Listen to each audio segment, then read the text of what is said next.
Headline के प्रायोजक है BMH के मसाले, अच्छी सेहत के लिए जरूर, जो है स्वाद में भरपूर। बेगूसराय के राजकीय कृत उच्च विद्यालय नारीपुर के छात्रों ने किया जमकर हंगामा, विद्यालय प्रबंधन पर अवैध उगाही का लगाया आरोप। संविदा स्वास्थ्य कर्मी और एम्बुलेंस चालकों की हड़ताल जारी, स्वास्थ्य से जुड़े सभी कार्य बाधित। पुराने विवाद में अपराधियों ने पिता पुत्र पर चलाई गोली, पिता सत्येंद्र सिंह की मौत, पुत्र गंभीर रूप से घायल। नमस्कार, मैं हूं आपके साथ प्रीति और आप देख रहे हैं बिहार न्यूज।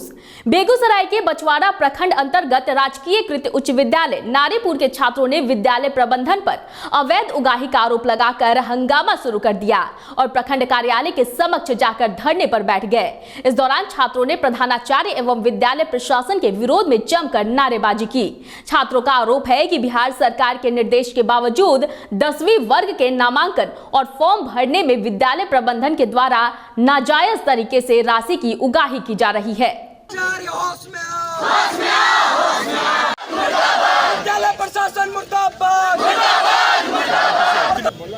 विद्यालय में गए थे फॉर्म लेने के लिए, सर जी हम लोग पर हाथ उठाए थे और हम पूछे थे किस किस चीज का रुपया लेते हैं, तो सर जी बोले जाओ प्रकाश सर जी के पास पूछोगा। हम बोले कि आप फॉर्म बांट रहे थे, आप पहले बताइए आप किस चीज का रुपया लेते हैं। सर जी बोले सीधा प्रकाश सर जी के पास जाओ, और हम बोले मेरे हम लोग पर हाथ उठाए थे।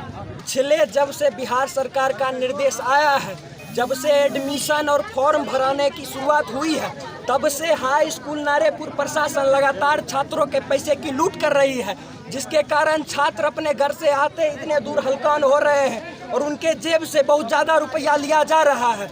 खबर रोहतास जिले के चिनारी से है, जहां एक 16 वर्ष की युवती को 2 मंचलों ने अगवा कर लिया और उसके साथ दुष्कर्म की घटना को अंजाम दिया। वही घटना के बाद पुलिस ने रेप के आरोपी सहित 2 युवकों को गिरफ्तार कर लिया है और युवती को मेडिकल जांच के लिए सासाराम के सदर अस्पताल भेज दिया।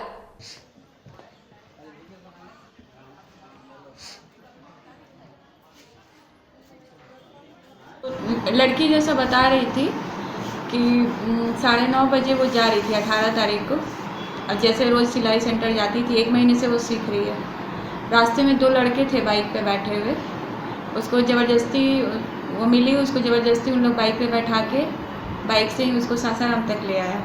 सासाराम में कहीं रेंट पे ये घर लिया हुआ था, उसी में उसको ताला बंद करके रखा, और 18 तारीख को जिस दिन पहले दिन ही गई, उसके साथ 2 बार ज़बरदस्ती किया गया है। उसमें मूसन नाम का जो लड़का है वो किया है, 2 लड़कों के साथ गई थी वो। फिर उसके बाद 4 दिन उसको रखा उसी कमरे में, और 23 तारीख को 3 बजे उसको चिनारी स्टेशन पुलिस स्टेशन पे उसको छोड़ दिया है। बेगूसराय में कोरोना मरीजों की संख्या 5000 के करीब पहुंच गई है, लेकिन संविदा स्वास्थ्य कर्मी और एम्बुलेंस चालकों की हड़ताल से स्वास्थ्य व्यवस्था पर पूरी तरह से असर पड़ा है। इन लोगों के हड़ताल पर चले जाने के कारण जिले में वैश्विक महामारी कोरोना के साथ साथ अन्य कई स्वास्थ्य से जुड़े कार्य भी बाधित हो गए हैं।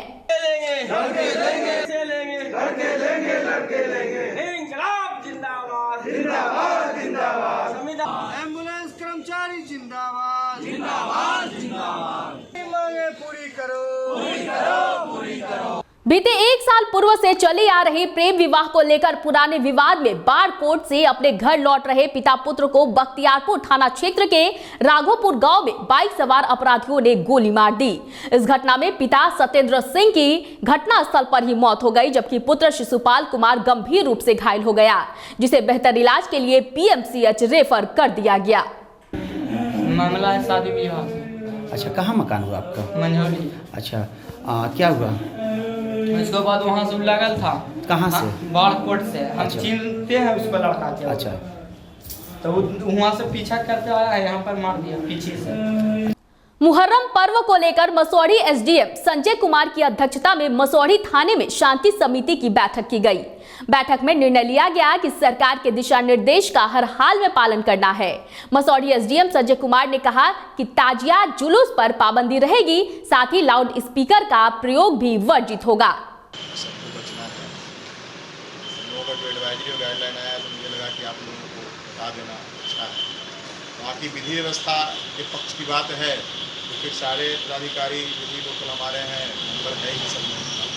जहाँ कहीं भी कोई सूचना लगे उस तरह का कि यहाँ पे डिस्टर्ब कर रहा है या करने वाला है तो हम लोग पहले बता दीजिए ताकि हम लोग जो है एक्शन लेकर के।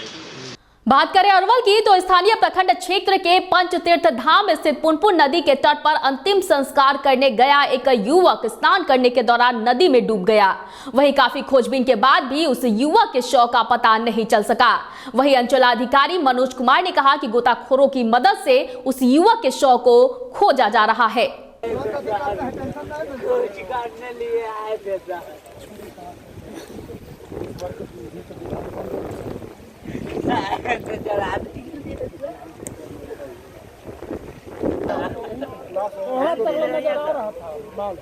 जैसे जैसे चुनाव की सुगबुगाहट तेज होने लगी है, वैसे वैसे पार्टी कार्यकर्ताओं के द्वारा अपने अपने दल के लिए प्रत्याशी बनाने की मांग भी तेज होने लगी है।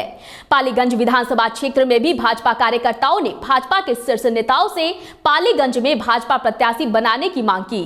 भाजपा कार्यकर्ताओं का कहना है कि यदि भाजपा प्रत्याशी अपना उम्मीदवार नहीं बनाएगी तो वो लोग खुद निर्दलीय प्रत्याशी बनाकर चुनावी मैदान में उतारेंगे और जिताकर विधानसभा में भेजेंगे। की घोषणा उषा विद्यार्थी ने कर दी, आप समर्थन करेंगे? एकदम करेंगे। इसलिए करेंगे कि हम जदयू के पोंछी लगल नहीं ना चलेंगे। हमारा अपना कुछ चाहिए ना। हम मेजोरिटी में हैं, हम 5000 वोट वाले को पोंछी लगल पीछे चलेंगे, ये कभी नहीं होगा। हम अपना नेतृत्व रखेंगे, अपना संगठन रखेंगे, अपना बलबूता से लड़ेंगे। दलीय प्रत्याशी बनकर चुनाव जीत जाएंगे, एकदम नहीं जाएंगे। उनको सब जगह वोट है। भाजपा का कैडर वोट के साथ साथ उनके साथ बहुत वोट जुड़ा हुआ है, जीतबे करेंगे। क्या माना जाए कि इनका जीत तय है? एकदम निश्चित तय है। अगर जयवर्धन यादव जदयू से आया तो आने दीजिए, उनको सबको छूट है। जनार्दन यादव के भाइयों को उनको भी बुला लें, 2-4 को खड़ा हो जाए, उससे क्या हमको लेना देना है? उसे कुछ लेना देना नहीं। हमारा अपना से मतलब है। हम भाजपा के हैं, भाजपा के प्रत्याशी खड़ा करेंगे, वो जीतेंगे। यदि नहीं जीतेंगे, शायद नहीं भी जीतेंगे, तो जदयू को हराएंगे, क्योंकि हम उनका पोछ लगवा पीछे बन के नहीं चलने वाले हैं। ये समझ लीजिए। हम लोग अपने कट्टरपंथी आदमी है, भाजपा के लोग कट्टरपंथी आदमी होते हैं। हम पोछी लग के नहीं चलेंगे, उनके पीछे पीछे हम चलेंगे। आज वो कभी नहीं होगा है। वो समझे जयवर्धन यादव क्यों पाला बदले। जिंदगी उनके दादा राम लखन सिंह यादव थे और राजद में थे। उनके पिताजी जो हैं बेबी जी कहलाते हैं, प्रकाश चंद नाम है, और राजद के थे। ये भी राजद के विधायक हैं, 2015 में जीत कर गए थे। अब उनको क्या मजबूरी हुई है कि आए हैं मतलब कि जेडीयू में, ये सोचकर शायद आए होंगे कि एनडीए गठबंधन है, शायद एनडीए वाले वोट दे देंगे। तो ये तो परंपरागत सीट है भाजपा की। यहाँ से भाजपा प्रत्याशी हमेशा जीतते रहा है। 2015 में रामजन्म शर्मा को टिकट मिला, हम किसी कारण बस वो हार गए, क्योंकि जनता दल यू राजद सब एक साथ थे। तो इसका मतलब ये नहीं कि एक बार अगर प्रत्याशी हमारा हार गया तो हमारी यहाँ से जो क्लेम है प्रत्याशी का वो खत्म हो गया। परंपरागत सीट कैसे मान जाए? 2 बार यहाँ राजद जीती है, कांग्रेस जीते हैं, एक बार माले जीते हैं, लेकिन जेडीयू नहीं जीता है ना।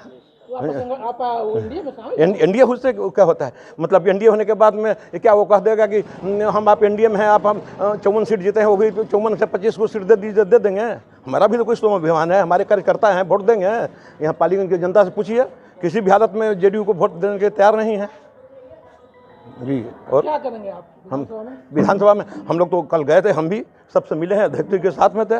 प्रदेश अध्यक्ष ने खुद आश्वासन दिया कि किसी भी हालत में पालीगंज सीट हम जाने नहीं देंगे, भाजपा को ही टिकट देंगे जी। किसी को भी दे, मतलब भाजपा कार्यकर्ता होगा, हम लोग को कोई स्पेशल मांग नहीं है फलने को टिकट दीजिए। जिसको टिकट देंगे हम लोग कमल साहब को जिताने के लिए भरपूर प्रयत्न करेंगे, जी जान एक कर देंगे। मेरा नाम राजनंदन सिंह है, पूर्व मंडल अध्यक्ष पालीगंज।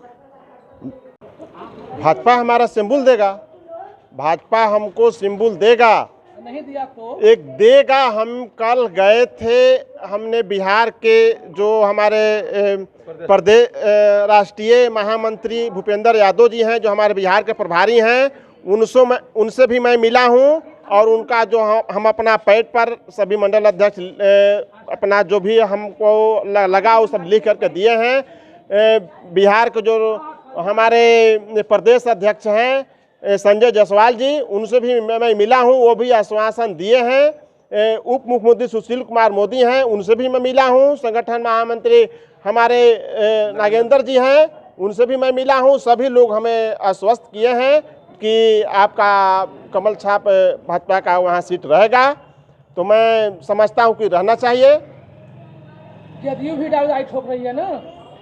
तो जदयू दावी ठाक रहा है, उनका यहाँ नहीं बनता है, क्योंकि उनको यहाँ पालीगंज विधानसभा में 5,000 वोट है। हम यहाँ 50,000 वोट भाजपा का है पालीगंज विधानसभा में। मैं यहाँ 50,000 वोट का पालीगंज विधानसभा का भाजपा का जनता मालिक है, वो केवल 5,000 वोट का मालिक है। 5,000 वाले को यहाँ पालीगंज विधानसभा में वोट टिकट नहीं देना चाहिए। अगर भाजपा से टिकट नहीं मिली तो क्या करेंगे आप? तो मेरा 50,000 वोट है, हम भी अपना विकल्प देखेंगे। माना जाए आप निर्दलीय प्रत्याशी बनाएंगे? देंगे भाजपा का निर्दलीय प्रत्याशी भाजपा देंगे, क्योंकि जा करके हमारा विधानसभा में भाजपा का समर्थन करेगा, वैसा प्रत्याशी मैं दूंगा। पालीगंज भाजपा मंडल अध्यक्ष बंशीधर शर्मा। पालीगंज की पूर्व विधायिका उषा विद्यार्थी ने प्रदेश नेतृत्व पर प्रहार करते हुए कहा कि पालीगंज से यदि भाजपा अपना प्रत्याशी नहीं बनाएगी तो निर्दलीय प्रत्याशी बनकर वो चुनाव लड़ेंगी। वहीं जब हमारे बिहार न्यूज के पटना ग्रामीण संवाददाता अजय ने उषा विद्यार्थी से जीत को लेकर सवाल किया तो उन्होंने कहा कि वो 500% चुनाव जीतेंगी और विधानसभा में पहुंचेंगी। देखिए, पालीगंज के साथ तो अभी हम लोग जो उम्मीद कर रहे हैं कि जस्टिस नहीं हुआ है। अभी जो संभावना दिख रही है कि आरजेडी के विधायक को जनता दल यू में ज्वाइन कराया है, अब सभी कार्यकर्ता और हम सब पालीगंज के पूरी जनता, जनार्दन जो आप कह रहे हैं, सब भयक्रांत है कि कल तक जो आरजेडी के विचारधारा से जो कैंडिडेट, जो विधायक है प्रभावित था, वो तुरंत हमारे जनता दल यू के साथ, चूँकि एनडीए का गठबंधन है, तो एनडीए के गठबंधन के साथ अगर आएगा तो हम लोग क्या करेंगे? क्योंकि कभी भी उनका आरजेडी के जो विधायक हैं किसी के यहाँ आना जाना, मिलना जुलना, बातचीत करना नहीं रहा। तो पालीगंज की जो जनता जनार्दन जिसको कहते हैं, वो जनता जनार्दन इनको कभी भी स्वीकार नहीं करेगी। वो बुरे फंसे हैं जयवर्धन जी। मुझे किसी से कोई शिकायत नहीं, न जयवर्धन जी से शिकायत है, न दीनानाथ जी से शिकायत है, न जो भी यहाँ के माले के भी उम्मीदवार है शिकायत। लेकिन वो जो सोच कर जा गए हैं कि मैं भारतीय जनता पार्टी से नहीं जा कर के जदयू से जाके, मैंने नाक इधर से नहीं छू के इधर से छुएंगे और सदन में पहुँचेंगे और यहाँ के जनता जनार्दन का वोट ले लेंगे, वो नहीं मिलेगा उनको। आप तमाम आपके कार्यकर्ता हैं, हाँ, मीटिंग भी हुई थी, इस मीटिंग में क्या निर्णय लिया गया? देखिए, मीटिंग में निर्णय यही लिया गया कि इस कार्यक्रम को हम लोग और लंबा बढ़ाएंगे। अभी तो छोटी बैठक हुई, जिसको जिसको फ़ोन हुआ, जिसके मन में आक्रोश है, जिसको लग रहा है कि अब हम लोग क्या करें, लेकिन शांतिपूर्वक हमने कहा कि बैठक करेंगे। अब इसको हम लोग हर पूर्वी पश्चिमी ऐसे ऐसे करके बैठक करेंगे। जैसे चंडोस हमारा बड़ा एक इलाका है, वहाँ पर एक बैठक करेंगे, इमामगंज में एक बैठक करेंगे और महाबलीपुर में एक बैठक करेंगे, क्योंकि वोट हमारा है। ये भारतीय बीजेपी का वोट है। पालीगंज में बीजेपी के हम विधायक रहे हैं और जब भी बीजेपी का हम चुनाव लड़े अजय जी, तो मैंने कभी इतनी बुरी तरह, मैं पहली बार आई, बीजेपी का इतना यहाँ गढ़ है, तो मैं कभी 1000 वोट से हारी हूँ, कभी 400 वोट से हारी, और तीसरी बार में 14,000 वोट से मैं जीती। इसलिए पूरा बीजेपी का ये गढ़ है।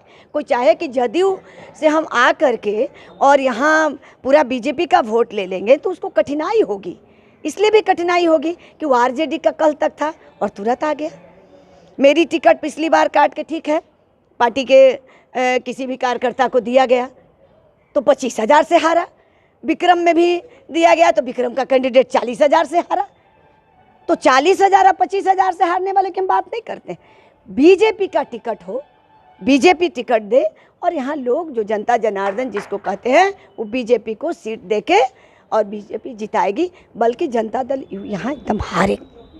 क्या लगता है कि कहीं ना कहीं पार्टी से आप उपेक्षा के शिकार हुई हैं? देखिए, पार्टी से हम उपेक्षा की, पार्टी सही सोच नहीं, उन तक बात नहीं पहुँची। वही बात हम लोग पहुँचाएंगे, हम नेतृत्व को पहुंचाएंगे। यहाँ लोकल भी कई लोग हैं, बातचीत आज मीटिंग बैठक में हुई है और कि आप चुनाव लड़िए। लोकल भी कई लोग हैं, हम लोग सब एक कमेटी बनी, एक चुनाव संचालन समिति जो बनती है, ये जो बुजुर्ग लोग हैं, जो यहाँ के प्रबुद्ध लोग हैं, बुद्धिजीवी लोग हैं, उनकी एक कमेटी बनाकर और यहाँ पर एक तय किया जाएगा और वो लोग अगर सक्षम होंगे तो वो लोग लड़ेंगे, कोई सक्षम नहीं होगा तो मैं चुनाव लड़के और यहाँ से बच्चा को हरा कर मैं पटना भेज दूंगी, इंटरमीडिएट काउंसिल के बगल में घर है। क्या माना जाए कि अगर भाजपा आपको टिकट नहीं दे तो निर्दलीय लड़ेंगे? बिल्कुल लड़ेंगे और हराएंगे जदयू के कैंडिडेट को। क्या लगता है निर्दलीय आपको स्वीकार करेगी जनता? बिल्कुल जनता स्वीकार ही करेगी, एकदम स्वीकार करेगी। हमने 5 साल काम किया, बिजली दिया, सड़क दिया, एजुकेशन दिया, स्कूल बनाया, अस्पताल। आज जो आरजेडी के विधायक बोल रहे हैं कि हमने जेल दिया, प्रोजेक्ट कन्या विद्यालय, सब मेरा किया हुआ है। मैं सब आपको कभी करेंगे तो मैं अपने पैड पर लिख के दी हुई थी और हम जो नहीं लड़े तो अब उसी को ही कर रहे हैं कि मेरा हो गया, मेरा हो गया, मेरा हो गया। ऐसे कहने से नहीं होती है। और बीजेपी के जो वोटर हैं ना, उनको स्वीकार नहीं करेगी। मैं जाले में गई थी पिछले चुनाव में, जाले विधानसभा में, और इसी प्रकार से आरजेडी के विधायक को तुरंत लोग ज्वाइन करा के और बीजेपी में कर दिया। हम लोग जब वोट मांगने जाएं तो लोग चाय पानी नाश्ता कराया, बोला कि वोट ना मांगो। हम कहे भाई वोट क्यों नहीं दी? और तो आज तक मेरे गली से कभी गुजरा नहीं है वो विधायक, और बीजेपी में आने से वोट दे देंगे। फिर हम लोग हाथ जोड़े कि नहीं भाई दीजिए दीजिए। कहा कि आप नाश्ता करिए, आप हमारी विधायक हैं, उस समय मैं विधायक थी, ये करिए वो करिए, लेकिन और सच में वो बुरी तरह हारा। और दोबारा में जो वहाँ का जो जीवेश हैं और उनको अगर टिकट दिया तो वो चुनाव जीता। तो कभी कभी नेतृत्व का क्या है ना कि आंख पर जो ये पट्टी लगी है ना, हम कार्यकर्ता और यहाँ के जो जनता जनार्दन, उस पट्टी को मतलब हटाने का काम करने का है। हम लोग कोई विरोध नहीं कर रहे। हम लोग चुनाव जीत के आएंगे, फिर जाएंगे एनडीए में, फिर एनडीए को समर्थन करेंगे, लेकिन गलत नहीं होने देंगे। ये चीज़ करें, फिर हम लोग जाएंगे एनडीए को समर्थन करेंगे। नहीं तो पट्टी खोलिए और बीजेपी से टिकट दीजिए। तो क्या ये भी माना जाए कि भविष्य में आप इस्तीफा देंगी? तो तब की बात देखी जाएगी, क्यों नहीं? जब चुनाव लड़ेंगे तो हमको क्या इस्तीफा देंगे? वो लोग, वही लोग इस्तीफा हमको दिलवा देंगे जब लड़ेंगे। आपके साथ जो तमाम कार्यकर्ता हैं वो आपके साथ जुड़े हुए हैं, ये आप करेंगे, तो क्या ये भी माना जाए कि देखिए कार्यकर्ता लोग भी अपना बैठक मीटिंग करेंगे, कार्यकर्ता सब भी तय कर। मैं किसी कार्यकर्ता को दबाव नहीं दूंगी। कार्यकर्ता, हम तो जनता जनार्दन को ना हम कह रहे हैं, जनता जनार्दन मेरे साथ है। एक वोट मात्र देना है और जो आंख पे पट्टी बंधी है उस पट्टी को खोलना पड़ेगा बड़े नेतृत्व को। हम लोग भी जाएंगे, बात करेंगे, रखेंगे बात को कि ऐसा गलती मत करिए, अभी तो कुछ नहीं बिगड़ा है, संभल जाइए बस। तो क्या लगता है कि अगर आपको टिकट भाजपा दे देगी तो आप यहाँ से जीत जाएंगी? बिल्कुल बिल्कुल, दे देगी तो 200 नहीं 500% जीतेंगे, और देगी भी हम ही को। क्यों नहीं देगी? आखिर मैं 14,000 से जीती, और जिसको आपने विश्वास किया कि भाई ये हमारा जीतेगा, मैं नहीं जीतने वाली हूँ, तो 26,000 से हारा। आज तक लो तो जीवन में कभी मैं 26,000 से नहीं हारी हूँ। मैं न जिला परिषद में हारी हूँ, न 95 में चुनाव लड़ी तो मैं हारी, न 2 बार यहाँ चुनाव लड़ी तो हारी, न मैं MLC में हारी, कभी नहीं हारी। भाग्य मेरा छोटे छोटे से मत से, इसलिए कि मैं जनता पर विश्वास करती हूँ, जनता को मैं प्रणाम करती हूँ, जनता को मैं सलाम करती हूँ, और जनता का दिल दुखाने का काम, गरीब गुरबा, आपके चैनल में हम देखे हैं, आप जो चुपके घूम रहे हैं, हमको सब पता चल रहा है, तो हम उनके दिल जीते हैं। हमारे लिए कोई बड़ा छोटा नहीं है, सबका दिल जीतने का काम किया। इसलिए मेरा पूरा विश्वास है, अति पिछड़ा, महादलित, दलित, सवर्ण सब लोग मिलके और निश्चल भाव से हमको जिताएंगे। मैं क्यों किसी कार्यकर्ता को कहूँगी कि तुम ये करो, तुम करो? सबको अपने दिल में दर्द है, सब परेशान है, सबके दिल में दर्द है कि अब हम किसके लिए घूमेंगे।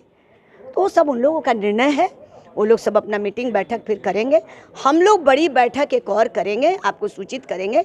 संभवतः 30 तारीख को एक बड़ी बैठक और करेंगे, जिसमें हमारे नेता अशोक वर्मा हैं और जो पहले प्रत्याशी लड़े हैं वो रहें, सारे लोग रह करके एक निर्णय करेंगे। अररिया नगर थाना क्षेत्र के वार्ड नंबर 8 स्थित कोसी धार से एक अधेड़ व्यक्ति का शव बरामद किया गया, जिसकी पहचान विलास मंडल के रूप में की गई है। वहीं मौके पर पहुंची पुलिस ने शव को ग्रामीणों की मदद से बाहर निकलवाया और शव को पोस्टमार्टम के लिए अररिया सदर अस्पताल भेज दिया। वहीं मृतक के परिजनों ने जमीनी विवाद में हत्या का आरोप लगाया है। बड़ा पापा 10 बजे से निपटा है, 10 बजे घर से निकला तो हमको बोला कि सियाराम तुम आ जाना वहाँ पर, आज यहाँ रहका पर रहो भैंस लेके। तो वहाँ हम बोले हैं जो कौन होके जाइएगा, तो बोला कि हम जाते हैं दुर्गा मंदिर होते हुए धत्ता होके जाते हैं, वहाँ चराते हैं बराबर भैंस से, वहाँ भैंसा भी आता है। एक ठो पोस गरमाइल था, तो बोला कि आना ना, हमको अकेला नहीं होगा, 2 आदमी 3 आदमी से पकड़ के पाल खिला देंगे। उसके बाद हम बोले ठीक है आ जाएंगे 1 घंटा में। तो 1 घंटा ने हम 2 घंटा में गए, तो 12 बजे हम गए हैं तो देखते हैं भैंस गोलिया हो के 5 भैंस मेरा चल रहा है और वो आदमी पता नहीं है। और खोजे, हम सोचे कहीं पानी उनी पीने गया होगा, धूप गरमाइल है, प्यास लग गया होगा, पानी पीने गया होगा। तो हम वहाँ पे 1 घंटा रुक गए हैं। तो 1 घंटा से 2 घंटा भी वेट किए। 2 घंटा के बाद जब 2 बज गया, 2:30 बज गया, तब हम फ़ोन किए हम छोटका भाई को। तो छोटका भाई मेरा बोला कि देखिए अभी छोटा बाबू आयल है, से केस मुकदमा वाला मैटर है, जगह ज़मीन वाला, वही सब पार्टी जो है जो धमकी चमकी दिया था पहले जान मारने का, वो पार्टी सब। कौन धमकी दिया था पहले जान मारने के लिए? धमकी दिया था, उसमें उसका नाम दिया हुआ है, 5-7-8 आदमी है उसमें केस में। वही मुकदमा भी चल रहा है, वही मैटर में छोटा बाबू भी आयल था। उसके बाद बोला जो हमारा छोटका भाई बोला कि हम आधा घंटा 1 घंटा लेट लगेगा हमको जाने में। तो हम बोले ठीक है। तब तक फिलहाल हम टोटल रूम जितना मकान तलाशी किए, कहीं नहीं मिला। हम सोचे कहीं उसको किडनैप किया है वो आदमी, किया होगा या तो कोई उठा के लुका दिया होगा। हाँ, एक शव मिला है, उसमें वो डूब के मरने की बात है, लेकिन उसके परिजन का आरोप भी लगा रहे हैं। पोस्टमार्टम के लिए भेजा गया है। प्रथम दृष्टिया तो ये डूब गया है, लेकिन अन्य बिंदुओं पर भी जाँच की जा रही है कि उसको कैसे मृत्यु हुई है। नालंदा जिले के अनुमंडलीय अस्पताल हिलसा में उस समय हंगामा मच गया जब Nalanda civil surgeon doctor Ram Singh Hilsa अस्पताल की जांच करने पहुंचे, जहां डॉक्टर ने अपने वेतन बंद होने से नाराज होकर सिविल सर्जन के समक्ष जमकर हंगामा किया। बता दें कि हिलसा अनुमंडलीय अस्पताल में लगातार प्रसव के लिए गई महिला को वहां से निजी अस्पताल में ले जाने की शिकायतें मिल रही थी, जिसके बाद डीएम के निर्देश पर सिविल सर्जन अनुमंडलीय अस्पताल का निरीक्षण करने पहुंचे थे। ऑपरेशन करे लाए तो डॉक्टर साहब बोले कि जो ऑपरेशन है, एम्बुलेंस आए थे। अच्छा, एम्बुलेंस पहुंचा दिया समय से। अच्छा, यहाँ आए तो कुछ बोलता दिनों भर हमको मरीज चिल्लाते रह गया, ऑपरेशन करे ला कहते रह गए, कहीं कि नहीं होगा। यहाँ तुम जहाँ करवाया था महेंद्र डॉक्टर, जहाँ तुम करवाओ, मतलब पहले कहीं और करवाए थे या अनुमंडल अस्पताल में लाए थे, उसके बाद ये बोला गया। हाँ। फतुहा विधानसभा में लोजपा ने चुनाव की तैयारी शुरू कर दी है। इसी कड़ी में लोजपा के प्रदेश महासचिव इंजीनियर सत्येंद्र सिंह, जो लोजपा के भावी प्रत्याशी भी हैं, उन्होंने फतुहा नगर में नगर अध्यक्ष, सचिव समेत अनेक पदों पर लोगों को जोड़ा गया और साथ ही कोरोना वॉरियर सम्मान से फतुहा के पत्रकार सहित कई लोगों को सम्मानित भी किया गया। हालांकि जिस तरह से लोगों को पार्टी से जोड़ा जा रहा है, उससे साफ पता चलता है कि फतुहा सीट लोजपा के खाते में चली गई है और एनडीए में सब कुछ सेट हो गया है। देखिए, आज का जो कार्यक्रम है, आदरणीय राष्ट्रीय अध्यक्ष चिराग पासवान जी के निर्देशानुसार अपने संगठन के विस्तार के लिए और अपने कार्यकर्ता को बूस्टअप करने के लिए, क्योंकि आगामी जो विधानसभा चुनाव होने जा रहा है, पार्टी कैसे चुनाव लड़ेगी, उनका दिशा निर्देश कैसे होगा, उस सारी चीज़ों पर अपने कार्यकर्ताओं के बीच में अपनी बात को रखकर कैसे काम को करना है, हम लोगों ने उस पर चर्चा किया है। इस वक्त की खबरों में फिलहाल इतना ही। मुझे दीजिए इजाजत, लेकिन बने रहिए बिहार न्यूज के साथ। नमस्कार।